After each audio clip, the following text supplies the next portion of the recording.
Dear students, welcome to Bangla Shikha Classroom, an endeavor of Paschim Bongo Samagro Shikha Mission under the School Education Department, Government of West Bengal. I am Amit Sen Mojumdar, Headmaster, Jodhpur Park Boys School. Now, I hope you have seen the first part of this lecture on Jimmy Valentine, which is included in the second semester of class 11 syllabus.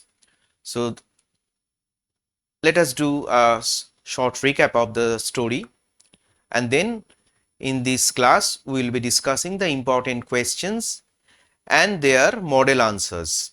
So now, Jimmy Valentine, a skilled young thief, he returns to society after he is paroled from prison. After Jimmy leaves prison, a string of burglaries in banks comes to the attention of Ben Price, the ace detective, who realizes it must be Jimmy and sets out to catch him. Meanwhile, Jimmy arrives in Elmore, where he plans to rob the Elmore Bank. Now here he sees a beautiful young woman and learns she is Annabel Adams, whose father owns the bank. Jimmy does not rob the bank, but instead, as Ralph D. Spencer, he settles in Elmore and opens a shoe store. He becomes a social success and is soon engaged to Annabel Adams, who knows nothing of his past.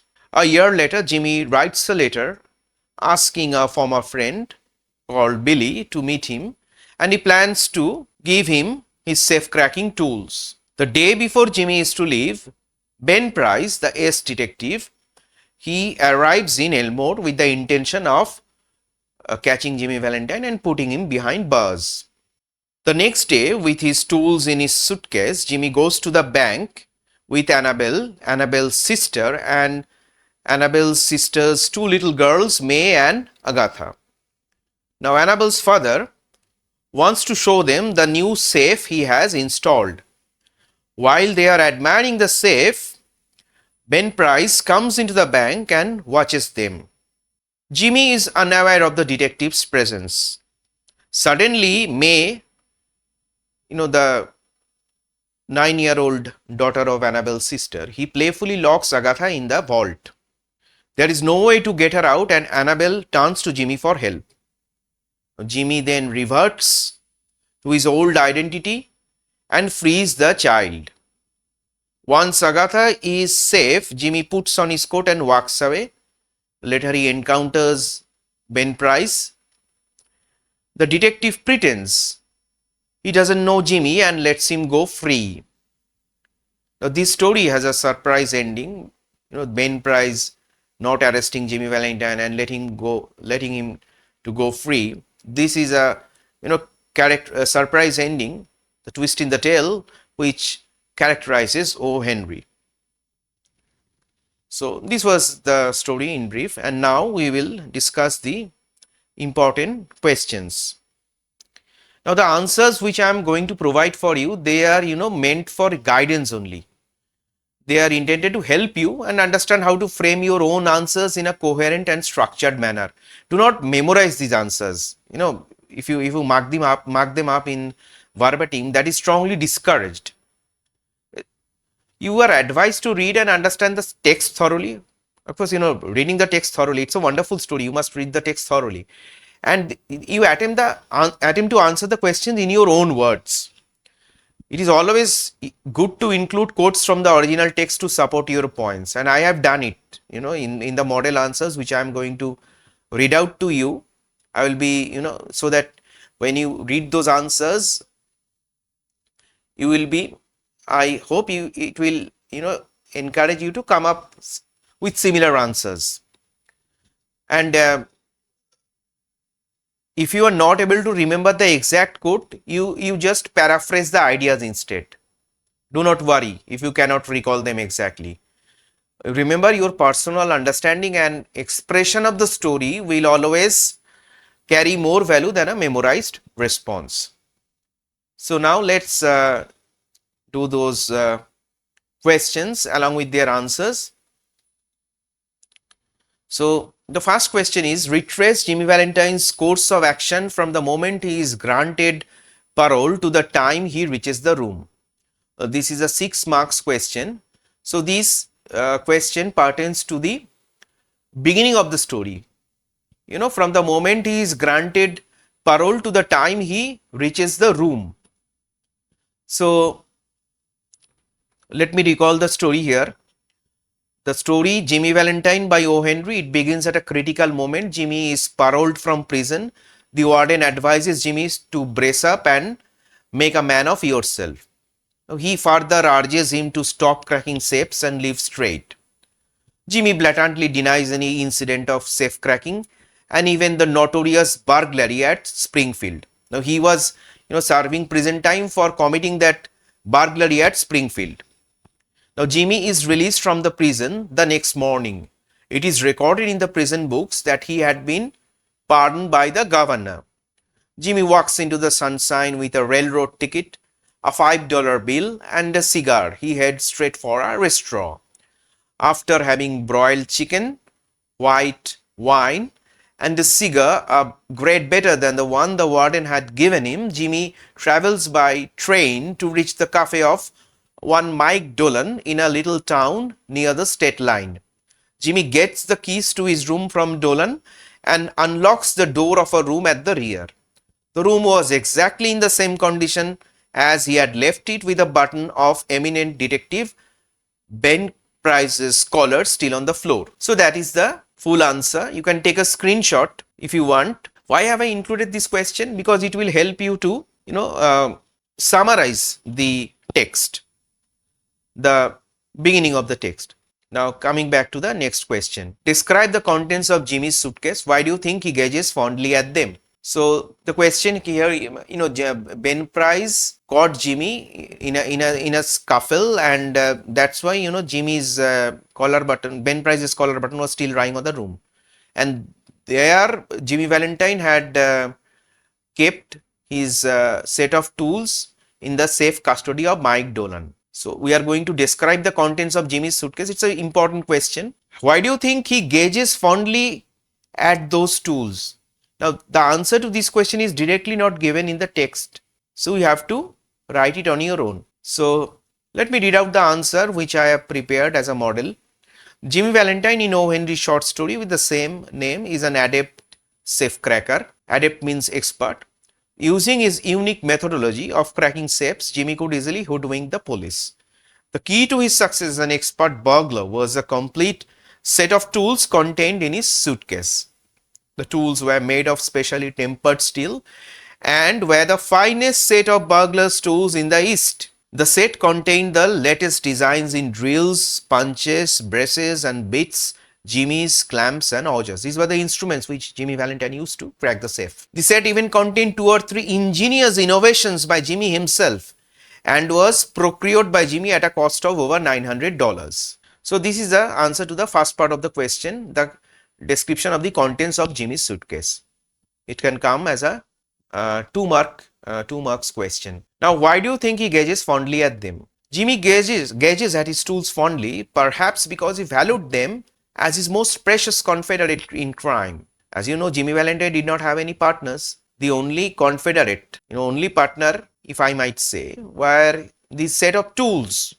So Jimmy Valentine valued them as his most precious confederate in crime. Now these tools were the key ingredient in turning Jimmy into a master safecracker with extraordinary expertise. Ben Prose, after investigating the scenes of crime, had remarked, "He's got the only clamps that can do it. Jimmy never has to drill but one hole." Now such words from the ace detective Ben Prose speak volumes about the efficacy of Jimmy's tools. That is why Jimmy was extremely fond of his tools and took great pride in them. So that brings us to the end of our second answer. You can take a screenshot again. Next, how did love bring about a radical change in the character of Jimmy Valentine? This is a very important central question. It's also connected to the theme of the story. Now, Jimmy Valentine in O. Henry's short story with the same name is an adept safecracker. Using his unique methodology of cracking safes, Jimmy could easily hoodwink the police. Now, I've used the same introduction in beginning my answers. so that it will be easier for you to remember. Though he was arrested and jailed in the Springfield case, he was able to get out of jail within 10 months. He continued his job of safe-cracking in Richmond, Logansport, and Jefferson City with remarkable dexterity. Now, Jimmy reached Elmore with the intention of robbing the Elmore Bank. He met Miss Annabel Adams and was captivated by her charms.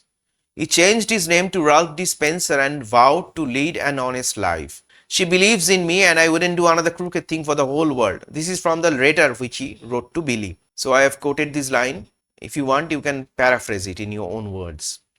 Now, when Annabel's sister's daughter Agatha got accidentally trapped inside the safe of Elmore Bank, Ralph momentarily became Jimmy only to save the little girl in public glare, thus endangering himself. Jimmy's love for Annabel thus had permanently changed him for the better. Next, give an account of Jimmy's life in Elmore before his real identity was disclosed. So here this question, it asks you about this 1 year which Jimmy Valentine spent in Elmore as Ralph Spencer. Jimmy Valentine met Annabel Adams at a corner of the street near Elmore Bank. He looked into her eyes, forgot what he was, and became another man. This is again in quotes because this is a very important line. But if you want, you can again, write it in your own words. He led an honest life in Elmore before his real identity was disclosed. He settled down there as Ralph T. Spencer and set up a flourishing shoe business. He also succeeded in securing the love of Miss Annabel Adams, and they got engaged. Even Mr. Adams, the typical plodding country banker, approved of Jimmy. Though Jimmy continued to live in the Planters Hotel, he visited the Adams household very often and had become someone who was seen as a member of the family. After his marriage, Jimmy wanted to sell his assets and settle in the western part of the country, where he presumed he would not have any old enemy who would like to settle scores with him. So this brings us an end to this question, an account of his life in Elmore before his real identity was disclosed. Next, how does O. Henry establish a contrast between Jimmy Valentine and Ralph D. Spencer? Now, Jimmy Valentine was a skilled burglar who could crack safes with consummate ease. Though he was arrested in the Springfield case, he was soon paroled from prison. He continued his job of safe-cracking in Richmond, Logansport, and Jefferson City with remarkable dexterity. He took great pride in his set of safe-cracking tools. Now, this skilled safe-cracker was completely altered by his love for Miss Annabel Adams when he settled down in Elmore. The contrast between Jimmy and Ralph, the phoenix that arose from Jimmy Valentine's ashes, is further established in Jimmy's letter to his old friend Billy in St. Louis. In the letter, Jimmy expressed his preference for a straight life. It's the only life, Billy, the straight one. He further asserted that he would not touch a dollar of another man's money for $1 million. Spencer's love for Annabel is also expressed in the letter in the most unequivocal terms. She believes in me, and I wouldn't do another crooked thing for the whole world. Even Ben Price, the expert detective, could discern the change Jimmy had undergone. He failed to recognize Jimmy after he had cracked the safe at Elmore Bank to save Agatha, Annabel's sister's daughter, as he wanted to give Jimmy his much awaited opportunity of social rehabilitation through his conjugal life with Annabel. Briefly narrate in your own words the conversation between Jimmy and Warden inside the jail. Did Jimmy follow the advice of the Warden? Now, this question brings us to the beginning of the story. The Warden, while handing over Jimmy's pardon, advised him to brace up and make a man of yourself. He warned Jimmy to stop cracking safes and lead an honest life. Jimmy, however, pretended innocence, denying any involvement in burglaries, and even claimed he had never been to Springfield, where he was convicted. The Warden, aware of Jimmy's past, responded with sarcasm, referring to the common excuses criminals give when caught. Now, did Jimmy follow the advice of the Warden? The second part of the question. Initially, Jimmy made no attempt to change. He went back to Mike Dolan's cafe, retrieved his suitcase full of burglary tools, and soon a series of burglaries in Richmond, Logansport, and Jefferson City followed. However, everything changed in Elmore. After visiting Annabel Adams, Jimmy fell in love and assumed a new identity, Ralph D. Spencer. He opened a show business and vowed to leave crime behind. Thus, in the end, he did follow the warden's advice. Who was Ben Price? Why did he ignore to recognize Jimmy at the end of the story? Now, Ben Price was the ace detective who had earlier arrested Jimmy Valentine in the Springfield case. After noticing a pattern in recent burglaries, Ben once again took up Jimmy's trail. At the end of the story, when little Agatha got trapped inside the bank's new vault, Jimmy had no choice but to use his old skills to rescue her in full public view. Ben Price witnessed this moment of transformation. He saw that Jimmy had changed. The safecracker was now a savior. Moved by this, Ben chose not to expose Jimmy, instead saying, "Guess you were mistaken, Mr. Spencer. Don't believe I recognize you." It was an act of quiet nobility, giving Jimmy the second chance he had earned through love and sacrifice. So this brings us to the end of this lecture. I hope you watch both these videos together and side by side you read this story thoroughly. I have included all the important questions along with answers, and that would be, quite handy for you when you prepare for your exams. Thank you, students.